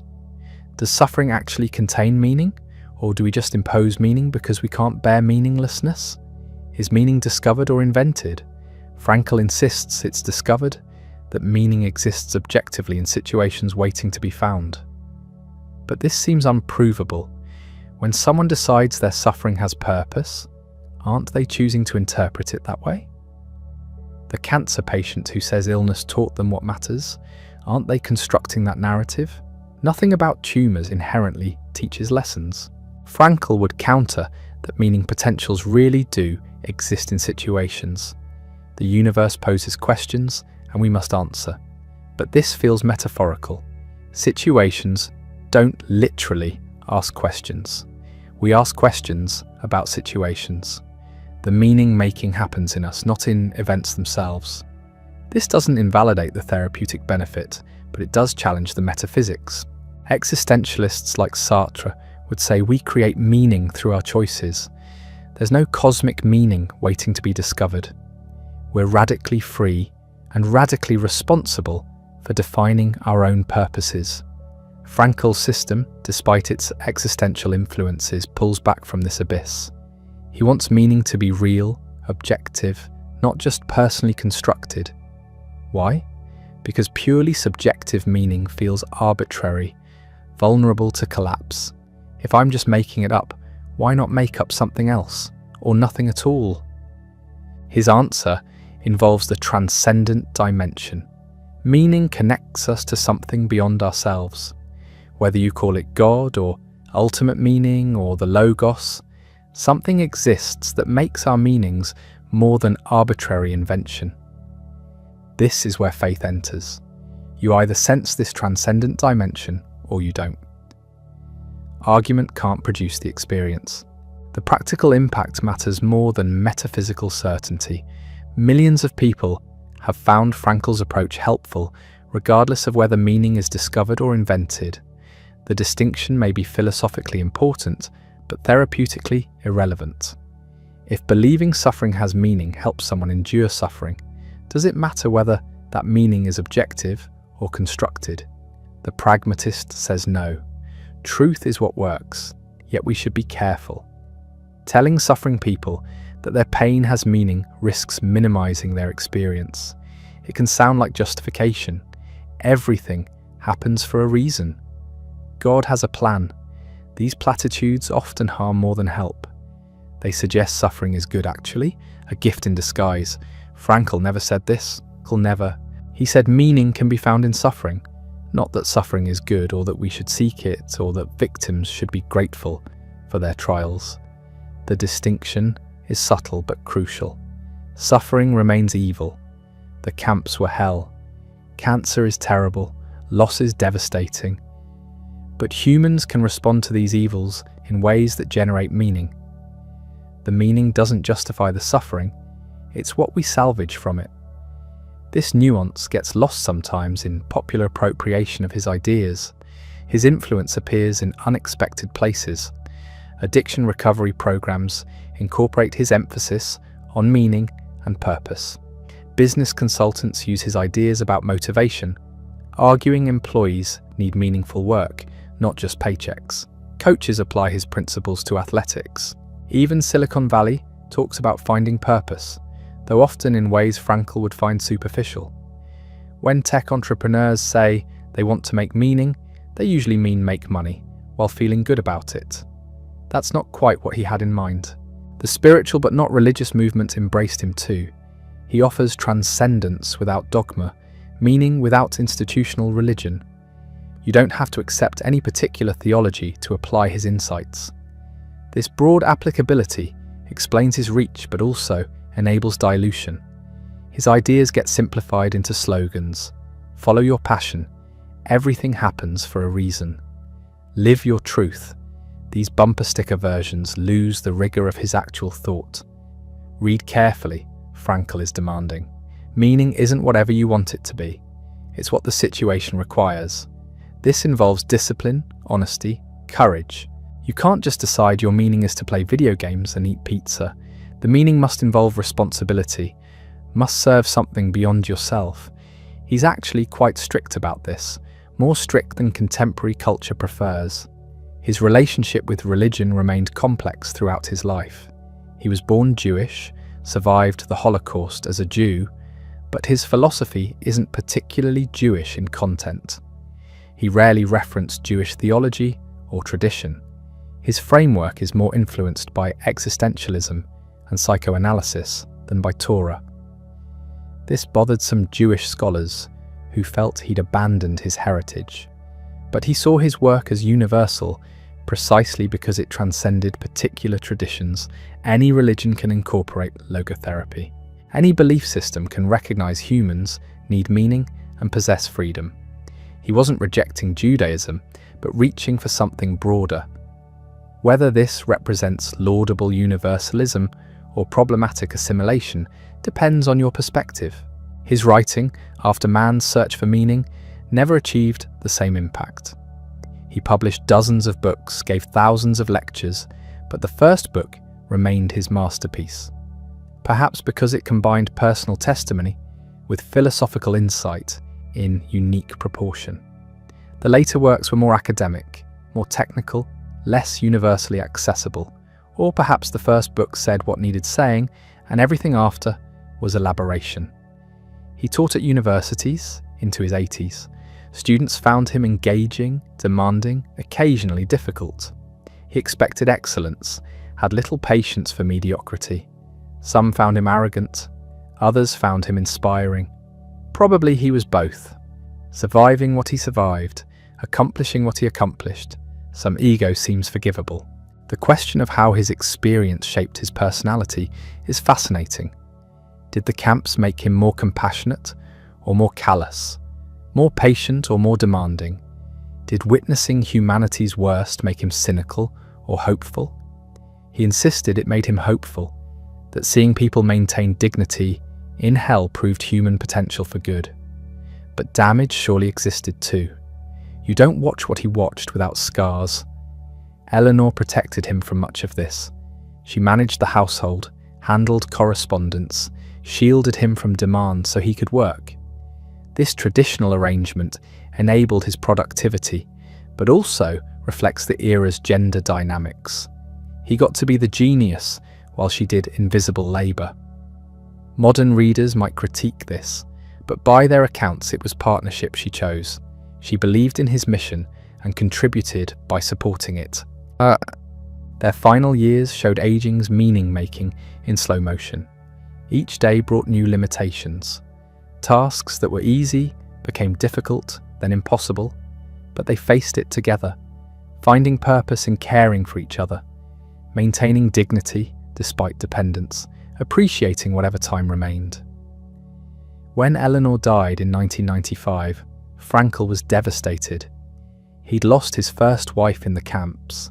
Now he lost his second wife to age, but he didn't collapse. He continued working, seeing patients, writing. The meaning of his life didn't end because she died. It incorporated her death, as he'd incorporated every loss. This is what his philosophy demands. You go on because going on is what meaning requires. His own death 2 years later completed the circle. He'd spent 7 decades after liberation teaching others how to face suffering and death. Now he faced his own. By all accounts, he did so with the courage and clarity he'd advocated. No panic, no despair, just acceptance. His life's work was done. The message was delivered. Millions had heard it and would continue hearing it. He could rest. What endures? The book, certainly. Man's search for meaning will be read as long as people face suffering, which means forever. The specific techniques of logotherapy may fade as therapeutic fashions change, but the core insight remains permanently relevant. Humans need meaning. We possess freedom even in constraint. How we respond to unavoidable suffering defines us. This last point might be his most important contribution. Modernity tends toward determinism. Genetics, environment, trauma, all these forces shape us and limit our choices. We're products of circumstances beyond our control. Frankl doesn't deny these forces, but insists they don't eliminate freedom. Between stimulus and response, there's space. In that space lies our power to choose. However small that space, however limited our options, the choice remains ours. The camps proved this under extreme conditions. If freedom existed there, it exists everywhere. You can't claim your circumstances prevent meaningful choice when Frankl made meaningful choices in Auschwitz. This makes his testimony uncomfortable. It removes excuses. It demands responsibility, but it also offers hope. If he found meaning there, you can find meaning here. The final assessment is this. Viktor Frankl took the 20th century's worst evil and extracted from it a philosophy of hope without denying the horror. He showed that meaning survives catastrophe, that human dignity persists in hell, that freedom can't be taken, only surrendered. Whether his metaphysics are correct remains debatable, but his testimony is undeniable. He lived what he taught, and millions have found in his words the strength to face their own suffering with courage and purpose. The teenager who challenged his teacher about suicide in 1921 found his answer, not through philosophy alone, though he studied it relentlessly, not through theory alone, though he built an entire psychological system. He found it through living, through surviving what shouldn't be survivable, through losing everything and choosing to build again, through transforming personal catastrophe into universal insight. Viktor Frankl's life spanned nearly the entire 20th century. He witnessed its heights and depths, the intellectual ferment of Vienna between the wars, the descent into totalitarian nightmare, the systematic attempt to erase an entire people, the slow reconstruction afterward, the Cold War standoff, the rise of affluence alongside spiritual emptiness. He saw it all and tried to make sense of it. His answer to the meaning question never wavered after the camps. Life has meaning under all circumstances. Even the worst situations contain possibility for meaningful response. This isn't optimism. Optimism says things will get better. Frankl said things might get worse, but you can still choose how you face them. That choice, that tiny space between what happens to you and how you respond, contains your humanity. The mathematics are stark. He entered the camps in 1942 with his wife, parents, and brother. He emerged in 1945 alone. His manuscript was destroyed. His medical practice dissolved. His city occupied. Any rational assessment said his life was over. He was 40 years old with nothing but memories of horror. Instead, he rebuilt everything. Remarried, had a child, re-established his practice, rewrote his book, founded a therapeutic school, lectured globally, influenced millions. The destroyed manuscript became man's search for meaning. one of the most influential books of the century. The losses became the foundation for helping others face their losses. This wasn't resilience in the contemporary sense. He didn't bounce back. You don't bounce back from watching your family murdered. He transformed. He used suffering as raw material for something larger than himself. The camps could kill his body, but they couldn't touch his freedom to choose meaning. That freedom, exercised daily for 50 years after liberation, produced the legacy. Students ask what made him different. Why did he survive psychologically when others broke? The question contains assumptions he'd reject. Survival was mostly luck. Gas chamber or work detail, that was chance. But among those who had any chance, attitude mattered. He decided the camps would be his laboratory. He'd observe how humans behave under maximal stress. He'd test whether meaning persists in hell. He'd use himself as primary data. That decision, made in darkness, in starvation, in the shadow of crematorium smoke, was an assertion of human dignity against machinery designed to erase it. The Nazis wanted to reduce prisoners to animals, to prove Jews were subhuman. Every time Viktor chose decency, shared bread, comforted the dying, he refuted them. Not through grand resistance, but through small choices repeated daily. The philosophical debates about whether meaning is discovered or invented miss something crucial. For Viktor, it didn't matter. What mattered was that meaning worked. People who found purposes survived better, recovered faster, lived fuller lives. Whether those purposes were objectively real or subjectively constructed became irrelevant in practice. The effects were undeniable. His therapeutic work embodied this pragmatism. Patients arrived crushed by circumstances. Traditional analysis would explore their childhoods, uncover unconscious conflicts, interpret dreams. Viktor asked about their future. What are you living for? What would make your suffering worthwhile? What meaning could you discover here? The shift from past to future, from cause to purpose, changed everything. Thousands of patients, students, readers attest to the transformation. The suicidal found reasons to live. The depressed discovered purpose. The anxious learned to look beyond themselves, not through medication alone or analysis alone, but through reorientation toward meaning. This was Viktor's gift. He showed people how to find what they were missing without knowing they were searching. The critics who say he blamed victims for their suffering misread him fundamentally. He never said those who died lacked meaning or will. He said among those who survived, meaning helped. The distinction is everything. Most deaths were pure murder, nothing to do with attitude or choice. But at the margins, where survival was possible, psychological factors mattered. That's not controversial, that's observation. His emphasis on responsibility troubles the therapeutic age. We're encouraged to understand ourselves as products of forces beyond our control. Trauma explains our dysfunction. Genetics limit our potential. Society constrains our options. All true to varying degrees. But Viktor insisted these forces don't eliminate freedom. Influenced isn't determined. Limited isn't eliminated. You're still responsible for your response. This sounds harsh until you recognize it's actually liberating. If you're purely product of circumstances, you're helpless. Change requires changing circumstances, often impossible. But if you retain freedom to choose your attitude, you have power regardless of circumstances. The worst situation still contains that space between stimulus and response. That space is yours. He lived this until the end. Aging brought progressive limitations. Climbing mountains gave way to walking, then walking gave way to sitting, then sitting required assistance. Eleanor's death removed his closest companion. His body failed gradually, but inevitably. Each loss could have been occasion for despair. Instead, each became opportunity for finding meaning in acceptance, in gratitude for what remained, in preparing for the final transition.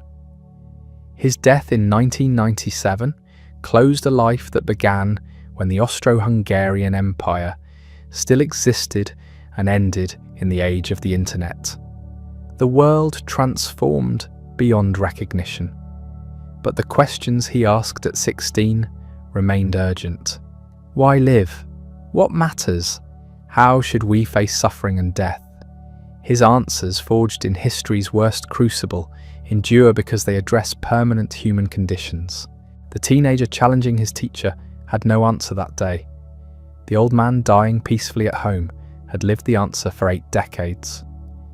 Between those points stretched a life that demonstrated what humans can endure, what we can become, what meaning we can create from the raw materials of existence. The camps tried to prove humans are nothing. Viktor Frankl spent his life proving otherwise. Man's search for meaning will outlive its author by centuries. Not because it's perfect philosophy, critics find legitimate flaws. Not because it's complete psychology, therapeutic fashions change, but because it speaks truth about the human condition that people recognize immediately. You need meaning more than you need comfort.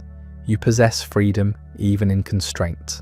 How you respond to unavoidable suffering defines you more than the suffering itself. Every generation rediscovers the book because every generation faces the same fundamental challenges. Suffering that seems meaningless, freedom that feels like burden, the question of whether life is worth living.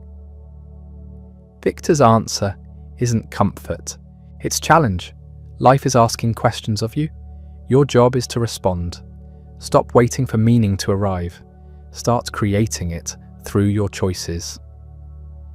The philosopher who survived Auschwitz by finding meaning in hell spent 50 years teaching others that same skill. Not because life is easy or fair or kind, but because meaning is possible anyway, despite everything. Perhaps because of everything. The worst brings out the worst in some people and the best in others. Which it brings out in you is your choice. That choice, exercised moment by moment, day by day, year by year, determines not what happens to you, but what you become. Viktor Frankl became someone who transformed personal catastrophe into universal wisdom, who turned suffering into service, who proved that human dignity survives even when everything else is stripped away. The camps took his family, his possessions, his health, his manuscript. They couldn't take his freedom to choose his response. That freedom, that tiny inviolable core of human selfhood, was the discovery that changed psychology and helped millions. He's gone now. The voice is silent, but the message continues. Life means something. You matter. Your choices create you. Suffering can be redeemed. Death can be faced. Meaning persists. These aren't comfortable truths or easy answers. They're hard truths that demand everything, but they're true. Viktor Frankl staked his life on them. Millions who've read his words and applied his insights have discovered he was right. The question his teacher couldn't answer became the question he spent his life answering. Not through argument, but through existence. Why not suicide? Because life keeps asking questions and we haven't finished answering. Because meaning awaits discovery in every situation. Because other people need what only you can give. Because suffering can be transformed. Because dignity is possible. Because you're free to choose, and that freedom is sacred. The boy standing in that classroom in 1921 wanted reasons to live.